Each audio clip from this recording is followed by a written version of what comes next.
Hello viewers, আসসালামু আলাইকুম। আশা করি আপনারা সকলেই ভালো আছেন। নতুন আরেকটি ভিডিও নিয়ে চলে আসলাম আপনাদের মাঝে। এর আগের ভিডিওতে যারা যারা আমাকে লাইক কমেন্ট শেয়ার করেছেন আপনাদেরকে অসংখ্য অসংখ্য ধন্যবাদ। ভিডিওটা অনেকটা ইন্টারেস্টিং। দীর্ঘ 3 বছর পর আমি আমার বন্ধুর সঙ্গে আজকে দেখা করতে যাচ্ছি। যেহেতু ও দেশের বাইরে সাউথ আফ্রিকায় থাকে, তার জন্য ওর সঙ্গে দেখা হয় না। আমার বাসা থেকে যেহেতু রেল স্টেশন অনেকটাই কাছে, তার জন্য আমি হেঁটে হেঁটে যাচ্ছি রেল স্টেশনে। হাঁটতে হাঁটতে চলে আসলাম জামালপুর রেল স্টেশন। এখন যাব স্টেশনের ভিতরে।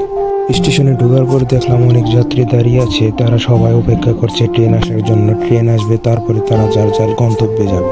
আপনারা যারা ট্রেনে যাতায়াত করেন তারা অবশ্যই সাবধানে থাকবেন, কারণ ট্রেনের ভিতরে অনেক চোর ছিনতাইকারী থাকে। তো আপনারা সকলে সাবধানে থাকবেন। হাঁটতে হাঁটতে চলে যাচ্ছি গেট পাড়ের দিকে। হঠাৎ করে দেখলাম তাইজুদ্দিন দাদা দাঁড়িয়ে আছে। তোমরা যারা যারা তাইজুদ্দিন দাদাকে চেনো অবশ্যই আমার কমেন্টে জানিয়ে দিও। এখান থেকে গেট পাড়ের ওভারপাসটা দেখতে অনেকটাই সুন্দর লাগছিল। এবার আসার পর অনেকক্ষণ অটোর জন্য দাঁড়িয়ে আসছিলাম, কিন্তু কোনো অটোই পাচ্ছিলাম না। অনেকক্ষণ পর একটি অটো পাইলাম। পরে অটোর ভিতরে উঠলাম। উঠার পর আমি একটু আরাম করে বসলাম।